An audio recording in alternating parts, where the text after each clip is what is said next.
Hey everybody, Koldar here. Today we're looking at heroic Feng the Accursed in Mogu'shan Vaults. And before I get into the specifics of the phases on this fight, let's talk about the difference on heroic here versus normal. So the major difference is that there's an additional phase, the Spirit of the Shield it's called, which is the first one you're seeing here in the video. And this is not included in normal, of course. The other major difference is that you actually get to decide the order in which the phases are activated and play out throughout the fight. This is purely based on the position of Feng when he reaches certain health thresholds. So shortly after engaging him, very quickly, he will move to the weapon location that is nearest to his current location at the time. So as soon as you pull him, you want to be near whatever weapon or statue it is that you want to deal with first. So in our case, we did the shield first. Then every 25% health thereafter, so 75, 50, and 25, Feng will activate the weapon or phase that's nearest to him at that time. Obviously, you can't repeat previous phases, so once you've done one phase, it's done for the fight, and it's just the nearest one to him that hasn't been activated yet.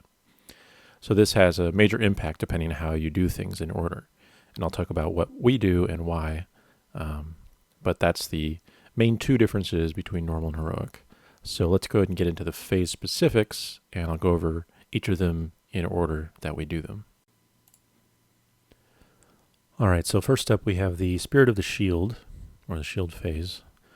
So this phase is all about managing the shield that Feng will throw down pretty frequently. He tends to throw it in front of himself and slightly to the left, basically favoring his left hand that's holding the shield. So you can see he threw it down there on the side. And when the shield spawns, a few seconds later, it will activate and cause 5 soul fragments to spawn on 5 random raid members, excluding your tanks. But it can be any range DPS, any healer, or any melee DPS. These fragments will then immediately be attackable and start making their way toward the shield.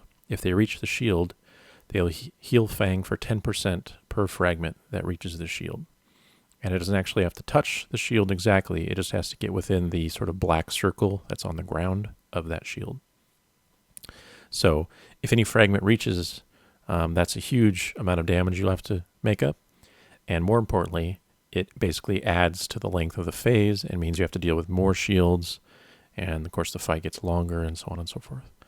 So pretty much, especially if you're doing this the first phase, which we're doing, if you allow it to him to heal at all, you should just wipe it and try again. I should also mention that we use Lust right away.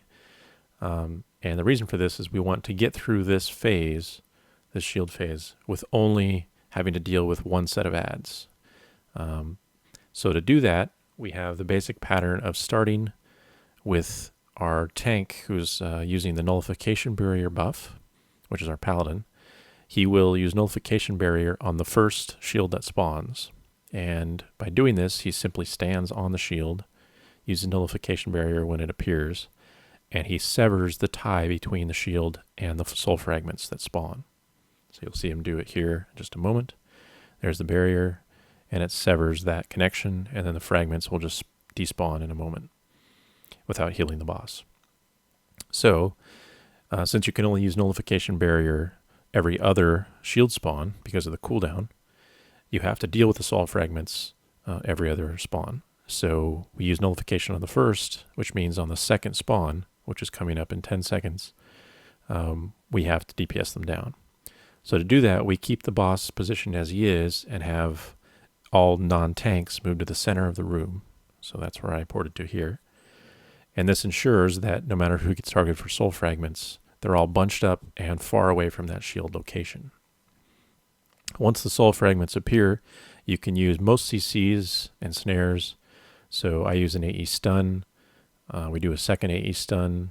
We have snares. Our Druid has the vortex that pulls them back, all that stuff. And then just burn them down with AE damage so that they don't get to the shield. Once that second set is killed, then we actually keep Feng in the middle here, rather than moving him back to the original position, because we're going to use the Nullification Barrier again, as you see right there, on the next shield, So this means that his position is irrelevant since he doesn't have any cleave effects or anything like that. And this allows DPS just a little bit more DPS time from when we moved to kill soul fragments without having to run back to the original position. It also, more importantly, allows the tank that's on Feng at the time to help damage the soul fragments, because with Vengeance and all that, they do a lot of damage to those adds, and that really helps. So, again, using Lust on this phase right at the start, having the tank help with the adds, all that stuff will allow us to do this first 25% of his health before he casts his 4th shield, and therefore we don't have to deal with another set of adds, which would be wasted time and damage and all that. I should also mention now that we're using 2 healers here, so myself as a monk and our Holy Paladin, and then of course 2 tanks, and then a mix of 6 DPS. Worked really well for us. So as we go through this one last time, you can see we've got the soul fragments spawning, and they'll get burned down here pretty quickly. Our monk brings the boss over, and he helps out while he's tanking, and does a lot of extra damage. And then we just leave the boss in position here, slightly toward the next marker, which is the next phase that we want to do, and that's the Arcane or Staff. And that's our green marker, which is to the left of the boss right now. So as long as we face him somewhere toward the green or the purple, we know that he's going to throw the shield slightly in that direction, like he does there. And so now automatically our Paladin tank, when he goes to nullify, he's moved the boss close enough to that next marker, which will activate our next phase. And that's exactly what we want. So he's pushing over 75, and now he'll pick up the staff, so we can go ahead and talk about the Arcane phase. All right, so the Spirit of the Staff, or Arcane phase, is the second one we went for, and I would say without a doubt this is the most difficult phase of the fight. So I would highly suggest that you get this in either your first phase or your second phase, whichever you're most comfortable with, because basically once you get past that phase, the rest of the fight is not nearly as difficult, and you want to do that early in the fight rather than later. So that said, it's very similar to the normal version. It has the same abilities. They're just ramped up, of course, for Heroic. So you have the Arcane Resonance buff, which is cast on 2 random raid members fairly frequently. There's not a set cooldown for it. And then you also have the Arcane Velocity, which is the AE that he channels that does more damage the further from the boss you are. So, of course, these counteract each other to make it very difficult to take reduced damage from the AE while not getting too close to the rest of the raid and dealing crazy Arcane Resonance damage. So because of that, you can see that our position is actually away from the spawn location of the staff, which was the green marker behind the boss. So we move him toward the 3rd weapon area where I'm standing, which is the fist or lightning, once this phase starts. And the reason for this is that we can then keep the boss stationary, always stack in the same location for AE phases, and then once we push the boss over, we don't have to worry about movement or positioning, and that greatly reduces the risk for people getting out of range of the boss during the velocity damage. So I highly recommend, once you activate the Arcane phase, position the boss where you want him to start the next phase, and then you don't have to move him again. So anyway, you can see here that the basic strategy is just like a normal, depending how you did it. But what we do is we move him to position, and then all the ranged and healers spread around him, spread around this stationary position with a marker, as close as they can get without being in range of the Arcane Resonance radius. So, for example, if I got Arcane Resonance right now, I would be just out of range of the tank that's in front of me. And I could stay as close to the boss as possible without actually hitting anyone else with Resonance. And then all the rest of the range and healers are doing the same sort of thing spread around the outside. This is vital to reduce the damage you take, because velocity does a lot of damage on Heroic. It's just ridiculous. The other key thing is that because there isn't a set cooldown on velocity or the resonance, you have to be ready to move in and out at a moment's notice. There's a slight pattern that I vaguely picked up on as we were getting used to this fight, which tends to be that if the velocity cooldown is approaching, but you have a resonance that is ending, then your chances are you're going to get a second resonance right before velocity happens. So that just happened there. We had 2 velocities ending, and we got a new one, a new set, including one on our Mage that's still active now. So just be aware that it's possible for resonance to hit just before velocity. So people need to be very careful about moving in before they check if they have that resonance buff or not. And of course, if they do, they need to stay in their position. One thing I should mention that I learned since recording this video, this is our first kill, is that healer monks have a distinct advantage on this phase in that we're classified as melee for this ability, for resonance targeting. So since melee can't be targeted by it, as a monk healer, you're never going to be targeted by resonance. And this is, of course, at the time of this recording, we've done it 2 weeks now and it still hasn't been fixed. So I assume it's going to stay that way, but test it yourself. But that means that I should have actually been standing in melee range the whole time, because this would, of course, increase my healing a lot and allow me to stay stationary as a healer.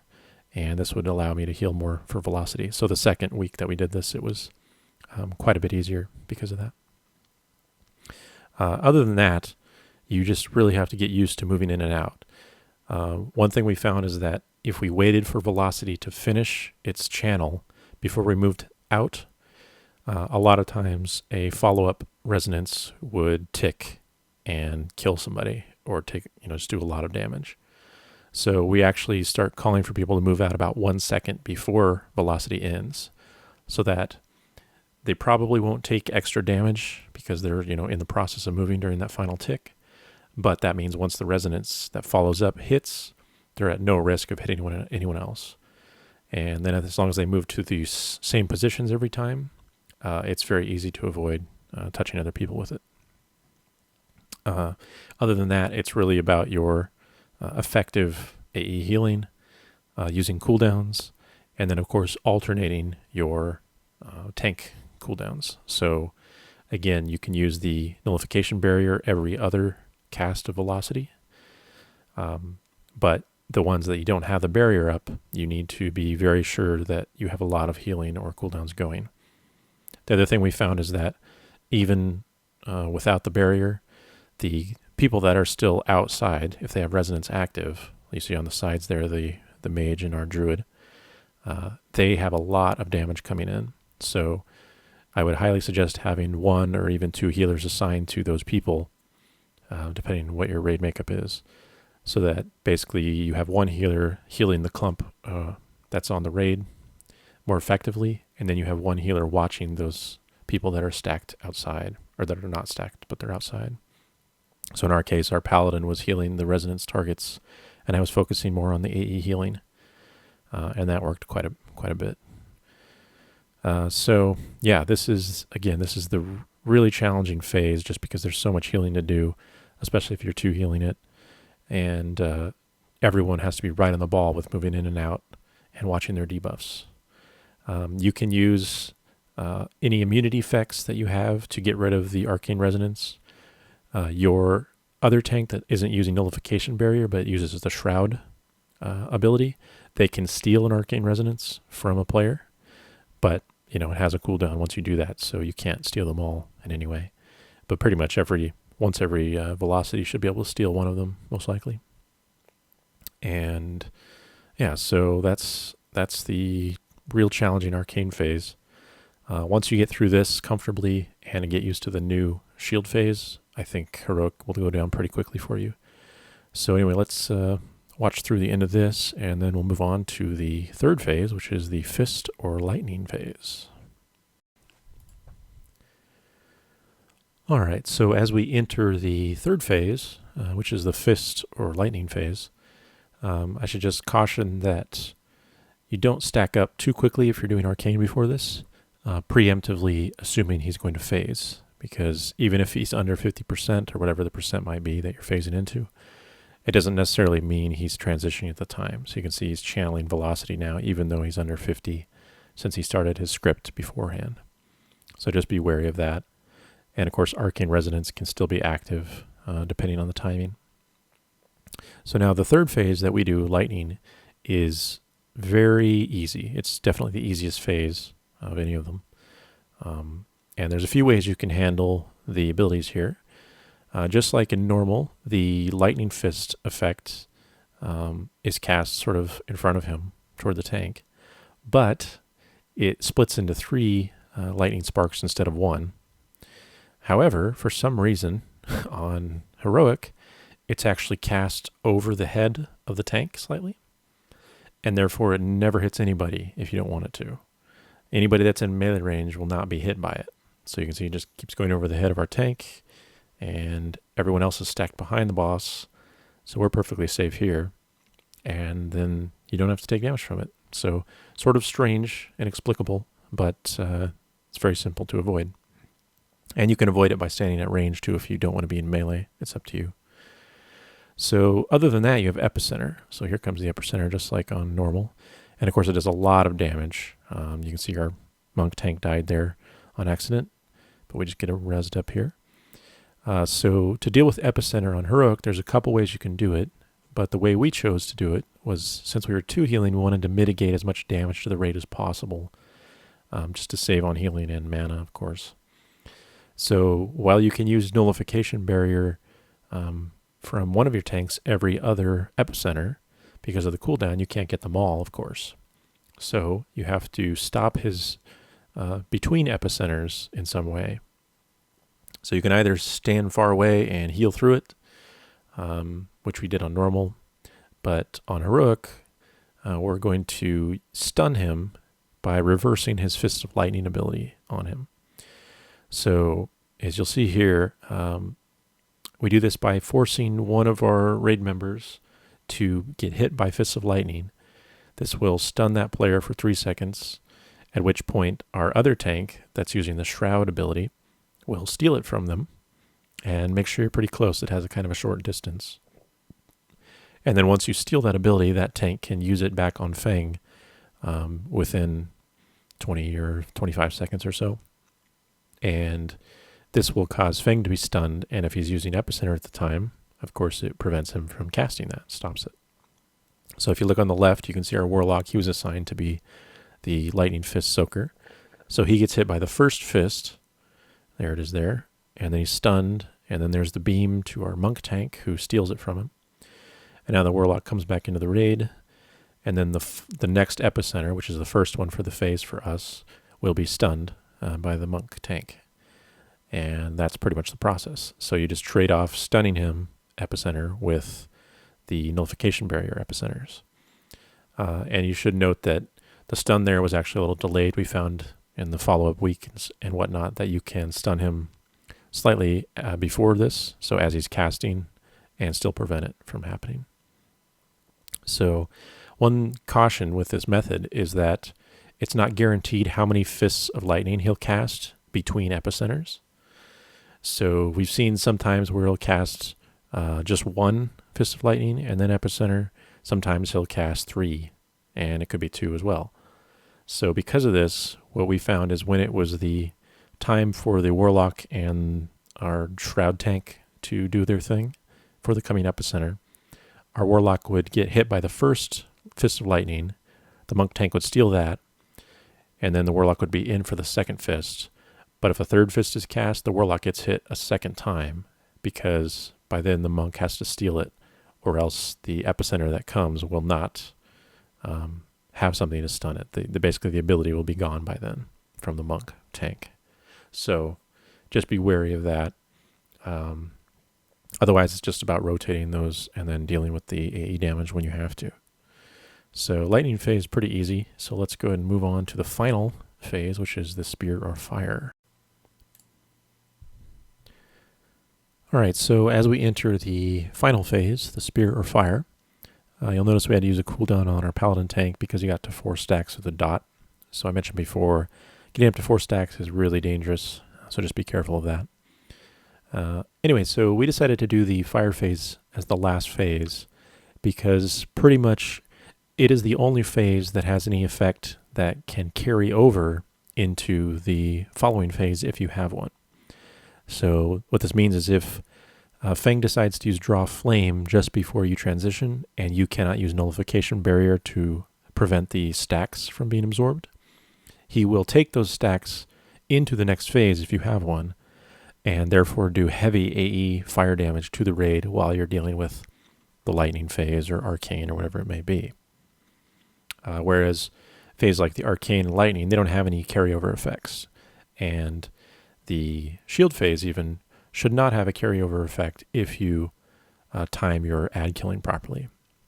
And as I mentioned during that explanation part of the video, this is the reason that we use 2 healers. This is the reason we use our DPS cooldowns and Bloodlust at the start, was to ensure that we only had those 3 shield transitions at the start so that we wouldn't get another set of ads as the second phase is starting. So if you do that properly, then this is the only carryover phase. Because of that, you can then just soak up the first Draw Flame and then have the boss killed or nearly dead by the time he does the second Draw Flame where he actually gains stacks. Because of that, the strategy for this phase is very simple. So you can see we all stack up right behind the boss, and when you get Wildfire Spark, as I do here, you simply run out to the side, right or left, along the wall, and then drop your fire and then move back to the raid position. Doesn't matter which side you go to, people just randomly go wherever they wish. But the point here is that the fire is far enough away that it won't randomly move on to the raid. But when Feng uses Draw Flame, it's coming in at a 90-degree angle from the raid positions, like you see there, and it doesn't actually cross over anyone's spot, and therefore it doesn't hit anyone for extra damage. So because we use Nullification Barrier on that first Draw Flame that you just saw, then the following Draw Flame is so late into the fight and the phase that we can just use a few cooldowns and finish the boss off before he actually does heavy AE damage. And of course, as you get better gear and stronger DPS, this will become faster and easier than it is already. So this phase, or this strategy, allows you to just stay stationary and keep your DPS maximized as much as possible. So anyway, that's all the explanation for the phases. I'm going to go ahead and loop through the entire fight at once and talk it through if you want to watch that. So here we go. So to begin the encounter, again, we start with the shield phase, and we just move him after engaging in slightly toward the shield marker, so he moves himself over there. Our tank will move him so that he's slightly facing to the left of the wall, not directly at the wall. And this is important because when he throws the shield out, if its radius circle on the ground, that dark shadow spot, is overlapping the spawn location of a soul as it appears, even if you're using Nullification Barrier at the time, the soul will just often be soaked by the shield right away and therefore heal the boss. So you need to make sure that your shield position, if you're stacked up close to the boss like we were at the start, is not right on top of the raid, and therefore will disallow any soul fragments from being immediately grabbed. So that's why we turn the boss slightly to the left, so his shield is thrown a little bit away from the raid when we're stacked up at the start. Then I mentioned before, we use Nullification Barrier on the first and the third, so the second set we're killing it off. Make sure any melee DPS are running out in time just as the shield is about to spawn. You have a very short period once the shield is actually thrown before the soul fragments are picked. And if it's a melee person that's still in melee range of the boss, they're going to be really far away and cause a lot of problems.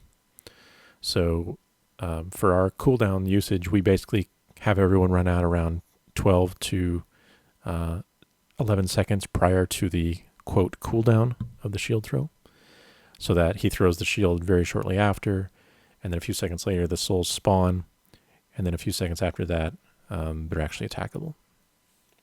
So again, it takes a little bit of practice, but if you're learning this fight, I recommend you start learning with that phase at the beginning, and then you can adjust once you get used to it. That's kind of how it worked for us. Anyway, so we're on to the Arcane phase. Again, we kept him in the middle, and then his third shield throw was toward the green marker for the Arcane area, so that we could just keep him there, and then he would automatically pick up that closest weapon. And then once he's activated Arcane, we move him to the opposite side toward Lightning, so we don't have to move him again. Here you can see that we're moving in and out as needed for Arcane Velocity, just like I talked about before.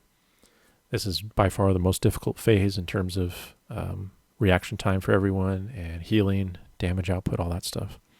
So don't be afraid to use most or all of your cooldowns and mana on this phase. The rest is not that heavy compared to this one.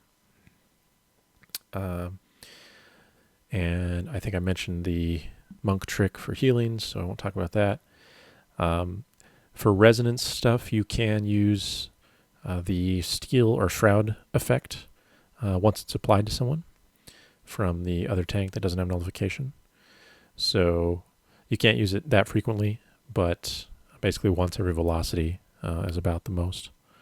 And other than that, we're just focusing our heals and trying to get positioning as close to the boss as possible if people have resonance, so that velocity damage is as low as it can be.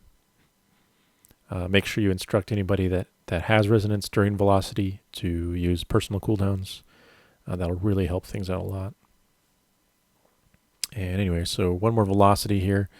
You can see our Druid started to come in, and then she thought better of it and stepped back out just in time because she got resonance right before that. So I talked about that before. It's just, it can happen right at the moment that velocity is about to cast and really mess with you. So be very careful. So here we're pushing into the third phase. Again, this is Lightning, and our Warlock is off to the side, and he's going to soak that first fist, and there it is, and he's stunned. And then our tank shrouds him and takes it over. And if we were to get a third fist before Epicenter, our Warlock would step back out to soak that fist and have the tank steal it once again, just to make sure it's ready for Epicenter. But in this case, he didn't do any crazy timing shenanigans, so it worked out fine. And so now we're just avoiding the fists. I don't remember if this happens on normal because it's sort of irrelevant, but there is some AE damage every time he does a fist. Even though the bolts don't hit the raid, the AE damage is like 110 or 120,000 damage on everyone. So it's a little bit, but don't freak out if you're healing and try to overcompensate for that damage. You need to save most of your big AE for the Epicenter. And so there's our tank going down. That sucks. But we get him back up. And then we're pushing, or almost pushing into the next phase. So we'll get one more Epicenter here, I believe. And our Warlock got stunned, and the buff was taken. And here comes the Epicenter. Yeah, so that one's stunned much better. Just one tick. So that's pretty much how you want to do it. And a little bit of tank miscommunication. So we got a lot of stacks on our Paladin there.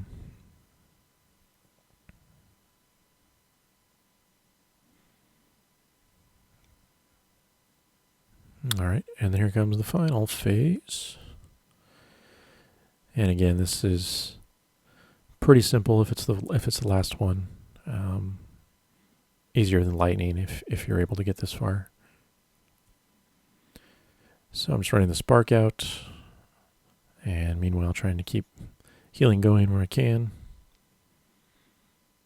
And it should be noted that most of the time the number of sparks that will be active before the first draw flame is fewer than the number of sparks that will be active between the first and second draw flame. So if your DPS is low enough that you can't kill him around or before the second draw flame, you should actually save your nullification barrier and use it on the second draw flame, because you'll avoid more AE damage that way. The first draw flame will only basically get 2 sets of spark fire, whereas the second one usually gets 3 to 4 sets. So just depending on your raid makeup and damage, again, if you can only nullify one set and you're not going to kill him right away, try to use it on the second set of draw flames. Anyway, so that's Feng Heroic. It's a pretty fun encounter. I like it a lot. And, you know, kind of cool that you can choose how things go. So get used to the Arcane and Shadow phases, and then things should fall into place pretty quickly. So good luck, and thanks for watching. Good job, guys. Beautiful. Nice job, guys. Yay! We beat the game. Hey, we got a sigil. Loot the boss. No, I'm gonna die!